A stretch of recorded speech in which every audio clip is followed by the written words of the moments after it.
नमस्कार, आपण पाहता वर्षात इंडिया न्यूज आणि आपण आहात माझ्यासोबत. मी आहे सलीम खलीद. पाहूया मुंबईतील काही महत्त्वाच्या घडामोडी.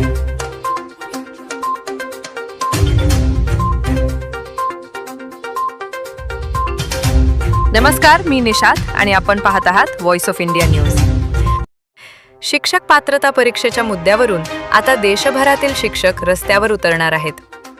अखिल भारतीय राष्ट्रीय शैक्षिक महासंघाच्या नेतृत्वाखाली TETच्या प्रश्नावर 18 जून 2026 रोजी देशभरात आंदोलन होणार आहे.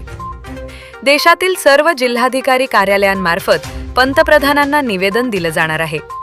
मात्र महाराष्ट्रात 18 जूनला विधान परिषदेच्या निवडणुका असल्यानं 19 जून रोजी राज्यातील सर्व जिल्हाधिकारी कार्यालयांवर धरणे प्रदर्शन केलं जाईल. महाराष्ट्र राज्य शिक्षक परिषद प्राथमिक विभागाच्या सर्व जिल्हा शाखा यात सहभागी होणार आहेत. प्रमुख मागणी काय? ऑगस्ट 2010 पूर्वी नियुक्त झालेल्या शिक्षकांना TET परीक्षेतून वगळावं.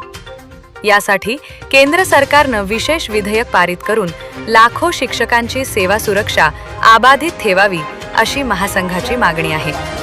मधुकर उनपले, प्रांताध्यक्ष.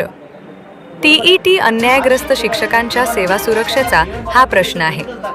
2010 पूर्वीच्या शिक्षकांना वगळण्यासाठी केंद्रानं तातडीनं पाऊल उचलावं. यासाठी आम्ही 19 जूनला राज्यभर धरणं मुद्दा आहे. सांगली जिल्ह्यातील मिरज या ठिकाणची एक संस्था आहे. त्या संस्थेचं नाव आहे अंजुमन इशात ए तालीम. ही अल्पसंख्याक संस्था आहे. कर्मचारी भरती संदर्भात, शिक्षक भरती संदर्भात या संस्थेनं माननीय उच्च न्यायालय खंडपीठ मुंबई येथे याचिका दाखल केली. त्याला तिथं काही त्यांच्या मनासारखं झालं नाही म्हणून ते सुप्रीम कोर्टात गेले. प्रश्न होता अल्पसंख्याक शिक्षण संस्थेच्या संदर्भात. परंतु या ठिकाणी त्यांच्या संदर्भातल्या निर्णयाच्या बाबतीमध्ये लास्ट बेंच पुढे तो निकाल पाठवला.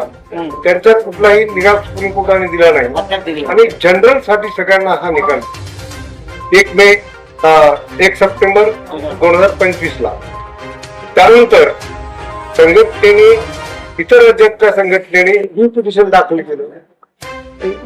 त्याचा निकाल 29 मेला आला. तोच निकाल कायम ठेवला.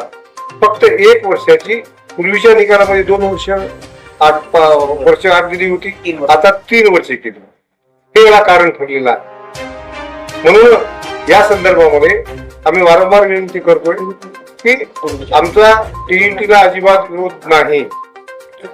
या पावसाळी अधिवेशनात पावसाळी अधिवेशनामध्ये दिल्लीला या प्रश्नाकडे लक्ष वेधण्यासाठी संपूर्ण भारतातून अखिल भारतीय राष्ट्रीय शैक्षिक संघाच्या माध्यमातून निवेदन देणार पंतप्रधानांच्या शिक्षण मंत्र्यांच्या नावे. 18 जूनला महाराष्ट्रामध्ये विधानसभेच्या निवडणुका असल्यामुळे 18 जूनला विधान परिषदेच्या आम्ही 19 तारखेला जिल्हाधिकाऱ्यांच्या मार्फत आम्ही ते निवेदन देणार आहोत. थँक्यू.